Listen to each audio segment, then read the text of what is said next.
మన్నా Jubilee branch church, Edarapalli వంతెన, అమలాపురమందు ప్రతి ఆదివారము 2 ఆరాధనలు జరుగుతూ ఉన్నాయి. మొదటి ఆరాధన 7 గంటలకు, 2 ఆరాధన 10 గంటలకు.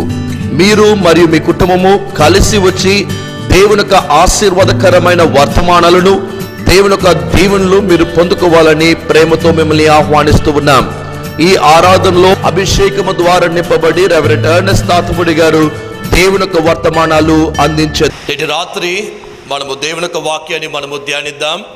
యెషయా గ్రంథము 43వ అధ్యాయము 2వ వచనాన్ని చదివి మనము కొద్ది నిమిషాలు మనము దేవుని యొక్క వాక్యాన్ని మనము ధ్యానిద్దాం. నీవు జలములలో పడి దాటినప్పుడు నేను నీకు తోడై ఉందును, నదులలో పడి వెళ్ళినప్పుడు అవి నీ మీద పొర్లిపారవు, నీవు అగ్ని మధ్యన నడిచినప్పుడు కాలిపోవు, జ్వాలలు నిన్ను కాల్చవు. ప్రియమైన దేవుని బిడ్డలారా, ఈ వాగ్దానం మీరు చూసినట్లయితే దేవుడు యెషయా ప్రవక్త ద్వారా మనందరికీ కూడా ఈ అద్భుతమైన ఒక వాగ్దానాన్ని నేటి రాత్రి యందు పరిశుద్ధాత్మ దేవుడు మనకిస్తున్న ఒక అద్భుతమైన ఒక వాగ్దానముగా ఉంది. చాలాసార్లు మన జీవితాల్లో జలములో పడి మనము దాటి వెళుతూ ఉంటాము. జలమనమగా అది H2O సైన్స్ ప్రకారము. అయితే నిజరూపమైన కన్నీళ్ళు, నిజరూపమైన నీటిలో వెళ్ళడము అది బహు కష్టంగా ఉంటుంది దేవుని బిడ్డలారా. కనుక ఈ యొక్క యెషయా ప్రవక్త ఆయన రాసిన ఈ యొక్క అద్భుతమైన ఒక వాగ్దానాన్ని మీరు జాగ్రత్తగా దీన్ని గ్రహించి చూసినప్పుడు దేవుని యొక్క వాగ్దానము ఎంత అద్భుతమైనది. మీరు జలములో పడి దాటి వెళ్ళినప్పుడు నేను మీకు తోడై ఉందునని ఆయన వాగ్దానము చేస్తూ ఉన్నాడు. చాలాసార్లు మన జీవితాల్లో జలములో పడి దాటి వెళ్ళే అలవాటు మనకి ఉంటూ ఉంటుంది. అనేక సార్లు కన్నీటి మార్గంలో వెళ్ళడము బహు కష్టంగా ఉంటుంది. అయితే ఈ ప్రవక్త ద్వారా, యెషయా ప్రవక్త ద్వారా ఒక అద్భుతమైన దేవుని యొక్క వాక్యాన్ని ఈ యొక్క నేటి రాత్రి యందు మనము ధ్యానించబోతూ ఉన్నాము. ఇక చూడండి, చాలా జాగ్రత్తగా ఈ వాక్యాన్ని మనము నేర్చుకోవాలి.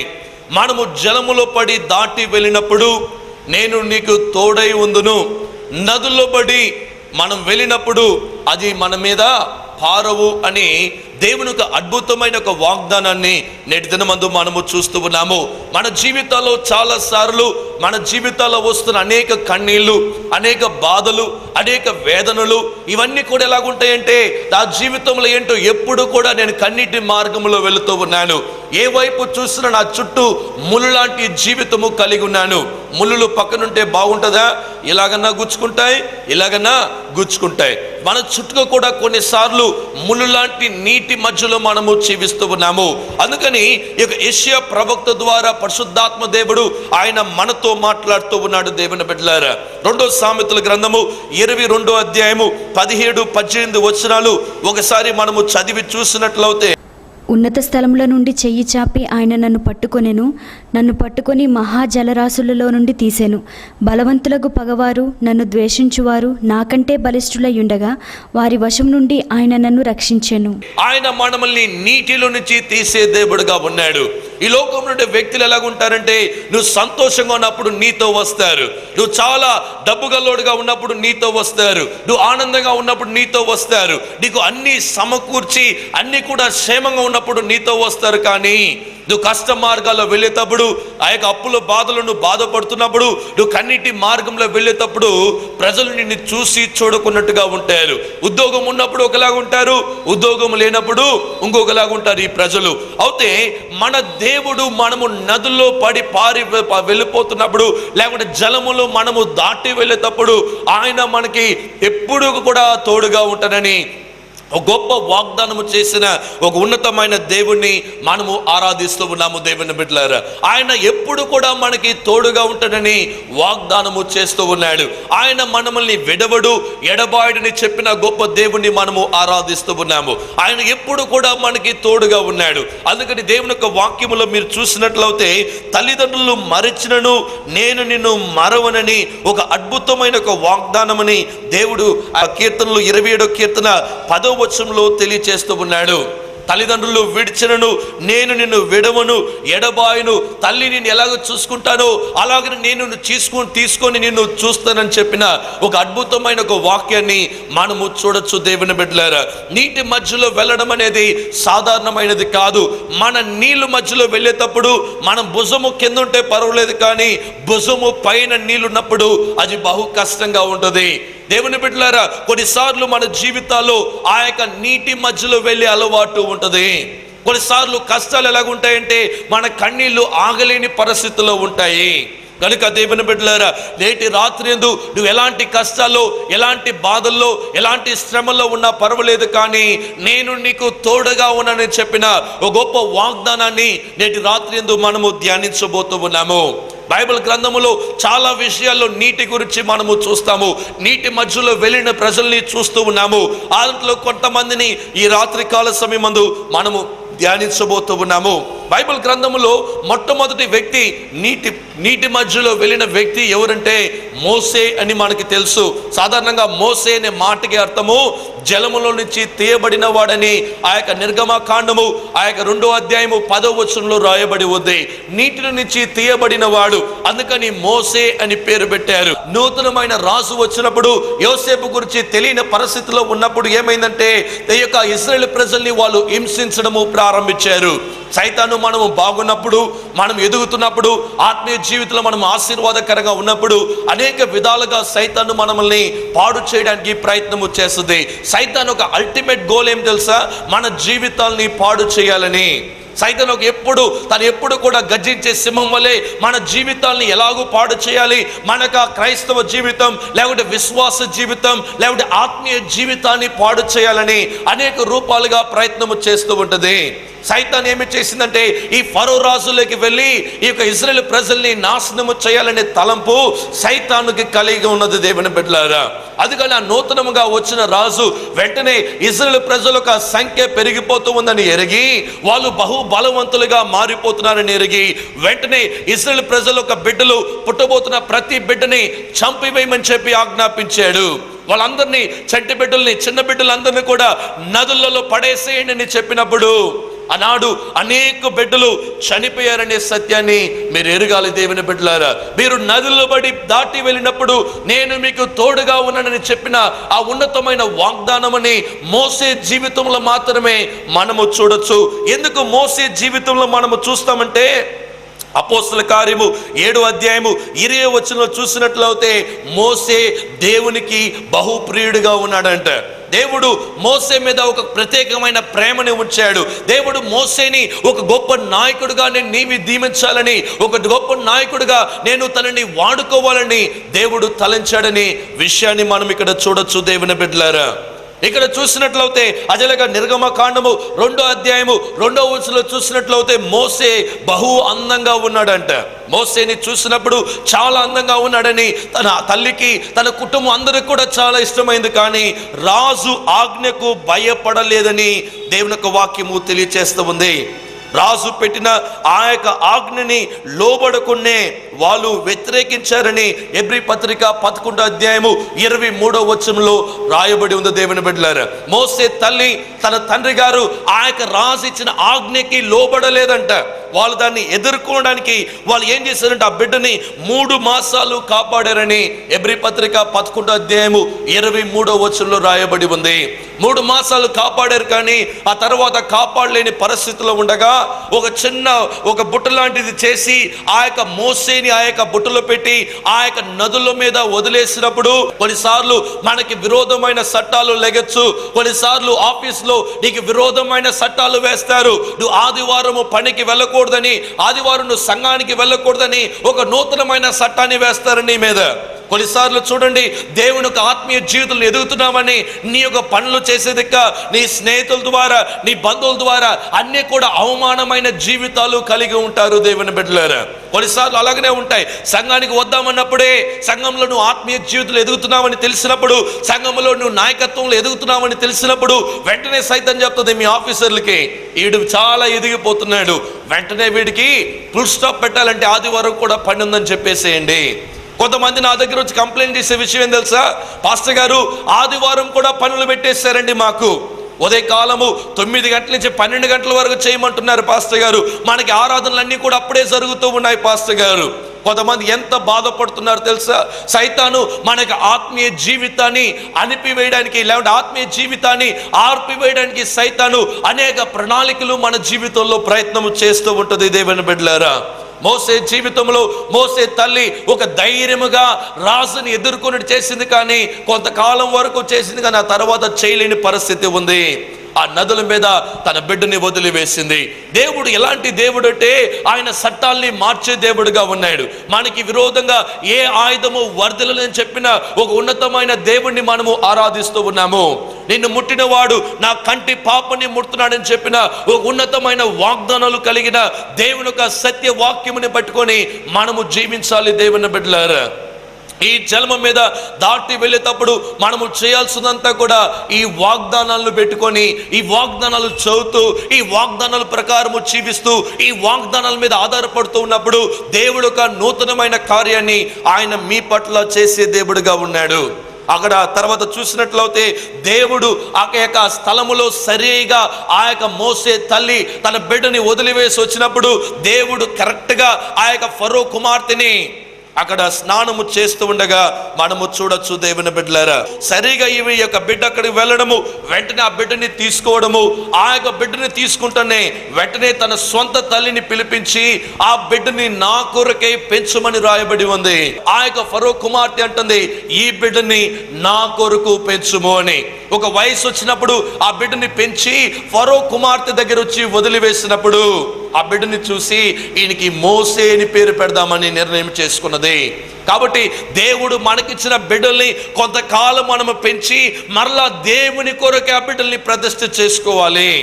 ఏదో ఎప్పుడు కూడా నా బిడ్డలు నాది అని చెప్పకూడదు. మనం కొంతకాలం వరకు వాళ్ళకి తల్లిదండ్రులుగా ఉంటాము, ఆ తర్వాత దేవుడు వాళ్ళని నడిపిస్తాడు.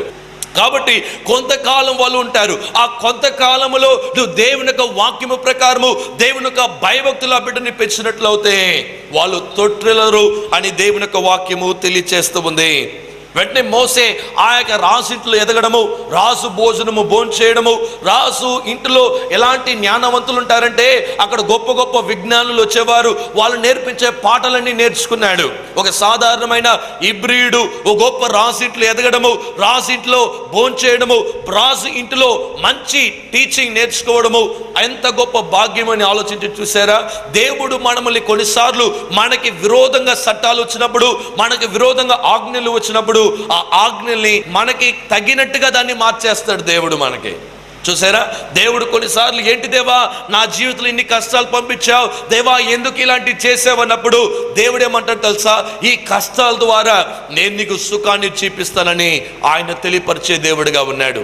ప్రతిరోజు కూడా మాంసాహారం తింటే మంచిది కాదు. కొన్నిసార్లు కష్టమైన మార్గాల్లో మనము వెళ్ళినప్పుడు సుఖమైన ఆశీర్వాదాన్ని మనము చూస్తాము. దేవుని బిడ్డలారా, మన దేవునికి విరోధమైన చట్టం వచ్చినట్లయితే ఆ చట్టాన్ని మార్చడానికి ప్రయత్నం చేస్తాడు. మార్చకపోతే రాజుని తీసి పడేస్తాడు మన దేవుడు. కుప్పలో నుంచి రాజులు చేసే ఒక ఉన్నతమైన దేవుడు మన దేవుడు. రాజుల్ని దింపి కుప్పల్లో నిలబెట్టే గొప్ప దేవుడిని మనము ఆరాధిస్తూ ఉన్నాము. ఆయన పేరు జీవం కలిగిన దేవుడు. కనుక ఈ యొక్క జలములో పడి దాటి వెళ్ళినప్పుడు నేను నీకు తోడై ఉన్నాను అని గొప్ప వాగ్దానాన్ని మోసే జీవితంలో నెరవేర్చబడ్డము చూడొచ్చు. ఆఖరిగా మోసే ఏం చేశాడంటే ఒక ఐగుప్తుని చంపివేయడం ద్వారా ఆ యొక్క దేశం నుంచి తను వెలివేయబడాడు. చంపేయబడాలనుకున్నప్పుడు ఆ యొక్క తప్పించబడి తను పారిపోయినప్పుడు ఆ ఎడారిలో తనని ఒక గొర్రెల కాపరిగా దేవుడు సిద్ధపరిచాడు. గొర్రెల కాపురు అనగా సాధారణమైన పని కాదు, సంఘ కాపురులు అనగా సాధారణమైన పని కాదు. దేవుని బిడ్డలారా, అన్ని విషయాల్లో చూసుకోవాలి. గొర్రె కొన్నిసార్లు బలహీనమవచ్చు, కొన్నిసార్లు బలవంతం కావచ్చు. అనేక విధానాల్లో ఆ గొర్రెని ఎదిగి చేయడము, ఆ గొర్రె ఫలిస్తుందా లేదని చెక్ చేయడము, ఇవన్నీ కూడా ఒక కాపురం మీద ఆధారపడి ఉంది. కనుక దేవుడు ఈ యొక్క మోసేను కూడా ఒక కాపురుగా చేశాడు.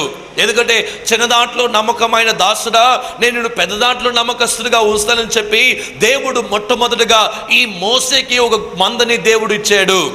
ఆ యొక్క హోరేబు కొండ దగ్గర దేవుణ్ణి నివసిస్తున్న పరిశుద్ధమైన పర్వతం దగ్గర దేవుడు ఆయన దిగి వచ్చినప్పుడు మోసేని ఆనాడు మోసేతో ముఖాముఖిగా దేవుడు మాట్లాడాలని ఆలోచించినప్పుడు మోసే ఏమంటున్నాడు తెలుసా?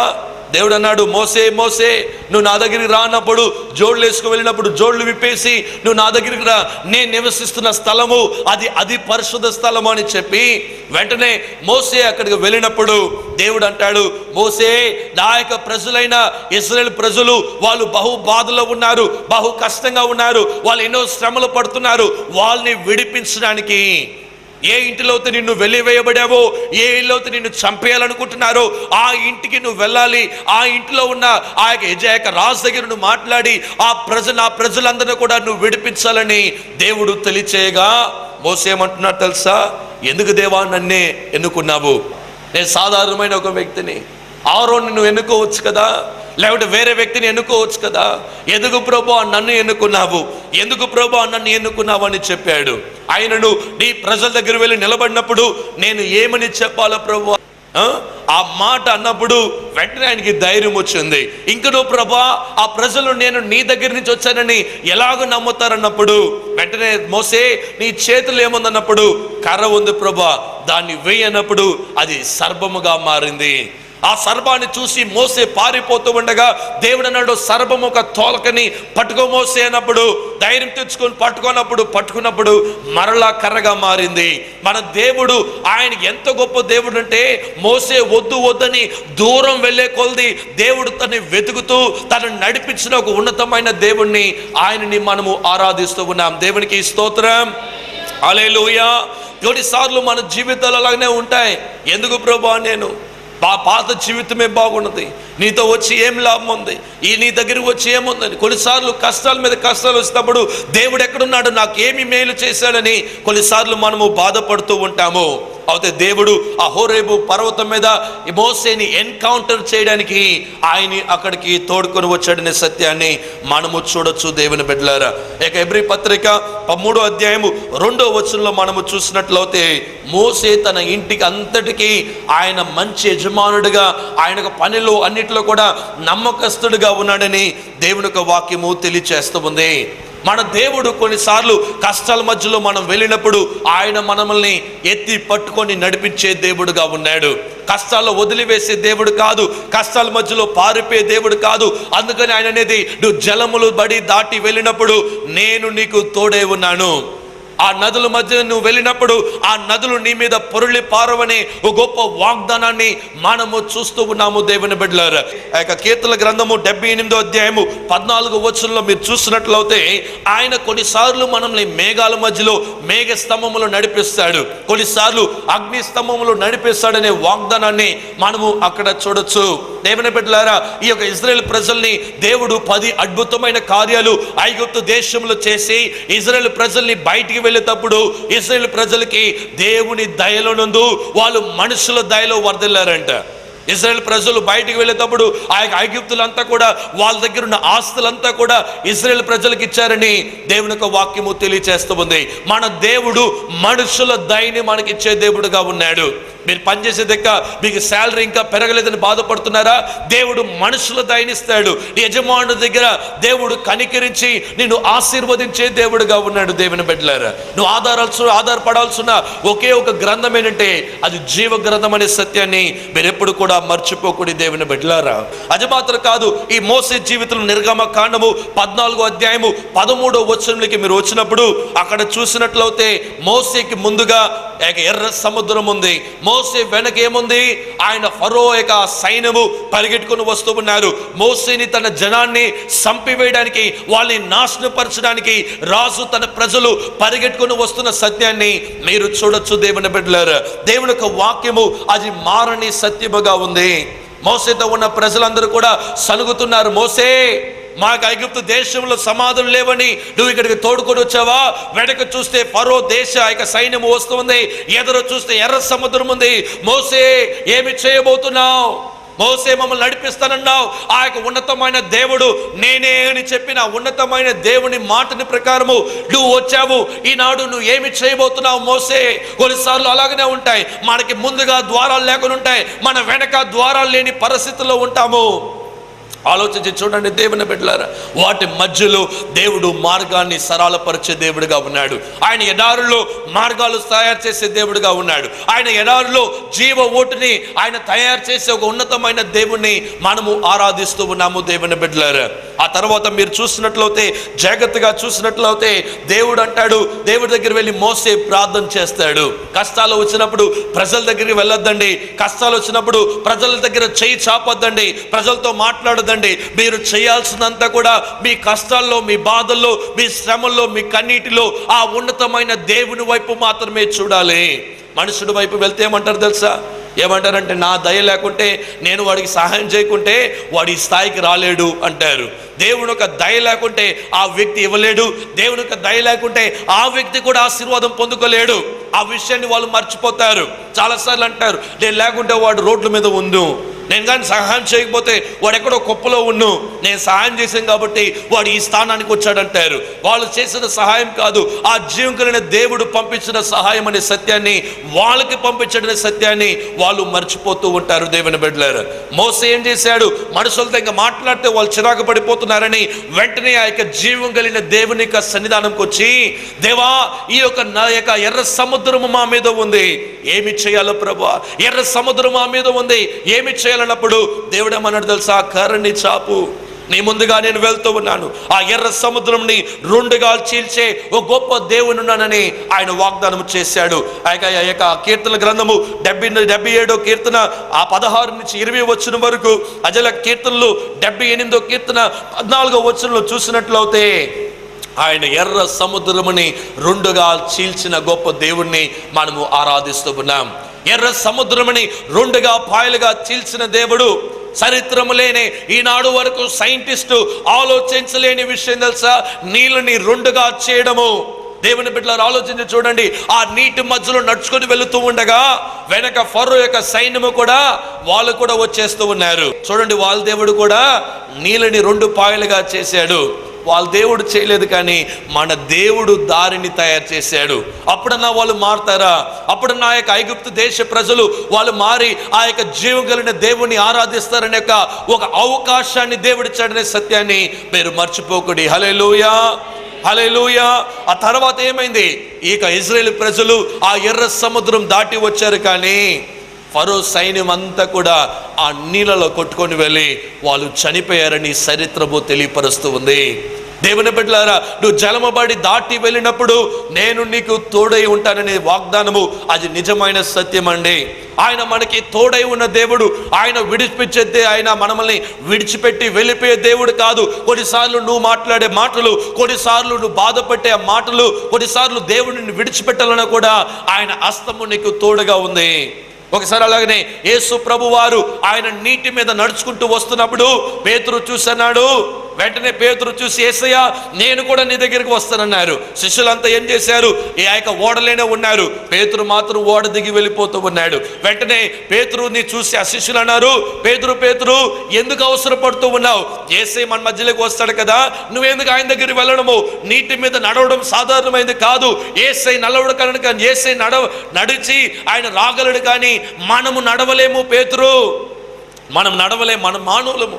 ఆయన ఉన్నతమైన దేవుడు. ఆయన నీటి మీద నడవగలిగిన ఒక ఉన్నతమైన దేవుడు ఆయన. ఎందుకు పేతురు ఓడలో ఉండిపోయినప్పుడు పేతురుకి ఎప్పుడు కూడా ఏదో ఒకటి దేవుని కొరకే చేయాలని, ఏదో ఒకటి సాధించాలని వెంటనే ఓడ పట్టుకున్నాడు. ఓడ పట్టుకుని ఒక కాలు పెట్టి దిగినప్పుడు ఆ యొక్క నీటి మీద నిలబడ్డం చూడొచ్చు. రెండో కాలు పెట్టాడు, ఓడని పట్టుకున్నాడు. కాసేపు పట్టుకున్నాడు, యేసే వైపు చూశాడు. ఆ విశ్వాసముతో యేసే వైపు నడిచి వెళ్ళాడు. దేవుని బిడ్డలారా, నీటి మీద నడిచి వెళ్ళిన ఒక విశ్వాసి లేకుంటే ఒక పేతురుని మనము చూడొచ్చు. దేవుని బిడ్డలారా, ఆ యొక్క క్రీస్తు యేసు ప్రభు ఒక శిష్యులలో ఒక నిజంగా నీటి మీద నడిచిన ఒక గొప్ప వీరుణ్ణి మనము చూడొచ్చు పేతురు జీవితంలో. అందరూ అంటున్నారు, పేతురు కొంతవరకు నడిచావు, యేసయ్య అక్కడ ఉన్నాడు, ఇంకా నడవద్దు, అక్కడే ఉండు, యేసయ్య వస్తాడు నీ దగ్గరికి అన్నప్పుడు పేతురు ఏం చేసేది తెలుసా? యేసయ్య దగ్గరికి వెళ్ళడానికి నిర్ణయం చేసుకున్నాడు. చాలా మంది కష్టాలు ఉన్నప్పుడు యేసయ్య నా దగ్గరికి వస్తాడా, నాకు ఈ కష్టాలు బాధలు శ్రమలో ఉంటే యేసయ్య నా దగ్గరికి వస్తాడా, నాకు హింసల మధ్యలో వెళ్తున్నాడు యేసయ్య నా దగ్గరికి వస్తాడా? యేసయ్యని వెతుక్కొని వెళ్ళే అలవాటు లేదు చాలా మందికి. చాలా మంది కష్టాలు, బాధ అనేసి కొన్నిసార్లు వ్యాధిగా ఉన్నాను ఏమంటారంటే, నేను సంఘానికి రాలేకపోయానండి, ఎందుకంటే వ్యాధిగా ఉన్నాను. వ్యాధిగా ఉన్నామని ఇంట్లో ఉంటావా, సంఘానికి వస్తే స్వస్థత పొందుకుంటామని వాళ్ళు ఎరగరు. దేవుని బిడ్డలారా, జాగ్రత్తగా దేవుని యొక్క వాక్యాన్ని మీరు గ్రహించి చూడండి. పేతురు నీటి మీద నడుచుకొని వెళ్ళాడు. ఈనాడు ఎంతమంది నీటి మీద నడుచుకొని వెళ్ళి అలవాటు కలిగి ఉన్నారు. నీటి మీద నడవడం అంటే సాధారణమైన విషయం కాదు. విశ్వాసముతోను క్రీస్తు వైపు చూస్తూ నువ్వు నడవగలిగితే, ఆయనతో నువ్వు నడిచే ఒక వ్యక్తిగా ఉన్నట్లయితే నువ్వు గొప్పగా ఆశీర్వదించబడతావు. ఆనోకు అనే బైబిల్ గ్రంథములో మీరు చూసినట్లయితే ఆయన దేవునితో నడిచాడని బైబిల్ గ్రంథము తెలియజేస్తూ ఉంది. నోవా దేవునితో నడిచాడు, మోసే దేవునితో నడిచాడు. నువ్వు ఎవరితో నడుస్తూ ఉన్నావు? మనుషులను పట్టుకొని నడుస్తున్నావా? లోకమున చట్టాన్ని పట్టుకొని నడుస్తున్నావా? లోక ప్రకారమైన వ్యవస్థలు చూసి నడుస్తున్నావా? లేకుంటే నీ బ్యాక్గ్రౌండ్ చూసి నడుస్తూ వెళ్తున్నావా? పేతురు ఎవరిని చూసి నడవలేదు, యేసే వైపు చూస్తూ ఆ నీటి మీద నడిచాడు.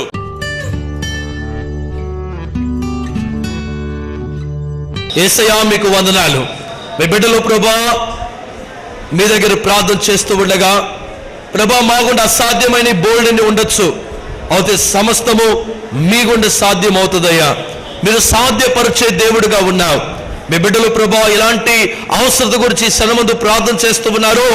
ఆ ప్రార్థనలన్నింటి కూడా మీకు జవాబు దయచేసి నీ బిడ్డల్ని ఆశీర్వదించమని ప్రార్థన చేస్తూ ఉన్నాను. ప్రభా ఎవరైతే వివాహం చేసుకొని పిల్లలు లేకున్నారో వాళ్ళకి పిల్లలు దయచేయమని ప్రార్థన చేస్తూ ఉన్నాను. ఎవరు పిల్లలైతే ఫెయిల్ అయ్యారో ఆ పిల్లలు మరలా చదివి పూర్తి చేయడానికి కృప దయచేయండి. పాస్ అయిన బిడ్డలకి జ్ఞానం దయచేయండి. ఫర్దర్ ప్రభా వాళ్ళు ఏమి చేయాలనుకుంటున్నారో వాళ్ళ పై చదువుల్లో మీరు సహాయం చేయండి. అప్పుల బాధతున్న వాళ్ళని ముట్టండి. వాళ్ళ జీవితాలకి అప్పుల బాధ నుంచి విడిపించండి. ఇల్లు లేని వాళ్ళకి ఇల్లు దయచేయండి. ఉద్యోగాలు లేని వాళ్ళకి ఉద్యోగాలు దయచేయండి. ఆర్థిక అవసరతలు కలిగిన వాళ్ళకి ఆర్థిక అవసరాలు తీర్చండి. ప్రభా పరిశుద్ధాత్మ గురించి కనిపెట్టే వాళ్ళకి పరిశుద్ధాత్మ దేవా ఇప్పుడే మీరు నింపమని ప్రార్థన చేస్తూ ఉన్నాను. మీకు అసాధ్యమైనది ఏది కూడా లేదు. యేసు నామమున ప్రార్థించి వేడుకుంటున్నాను తండ్రి, ఆమేన్. మన్నా జూబ్లీ బ్రాంచ్ చర్చ్, ఈదరపల్లి వంతెన, అమలాపురం మందు ప్రతి ఆదివారము 2 ఆరాధనలు జరుగుతూ ఉన్నాయి. మొదటి ఆరాధన 7 గంటలకు, 2 ఆరాధన 10 గంటలకు. మీరు మరియు మీ కుటుంబము కలిసి వచ్చి దేవుని యొక్క ఆశీర్వాదకరమైన వర్తమానాలను, దేవుని యొక్క దీవెనలు మీరు పొందుకోవాలని ప్రేమతో మిమ్మల్ని ఆహ్వానిస్తూ ఉన్నాం. ఈ ఆరాధనలో అభిషేకము ద్వారా నింపబడి రెవరెండ్ ఎర్నెస్ట్ తాతపూడి గారు దేవుని యొక్క వర్తమానాలు అందించెదరు. ఎర్నెస్ట్ తాతపూడి, మన్నా జూబ్లీ బ్రాంచ్ చర్చ్, ఈదరపల్లి వంతెన, అమలాపురం 533201, తూర్పుగోదావరి జిల్లా, ఆంధ్రప్రదేశ్. మా ఫోన్ నెంబర్ 9963332190.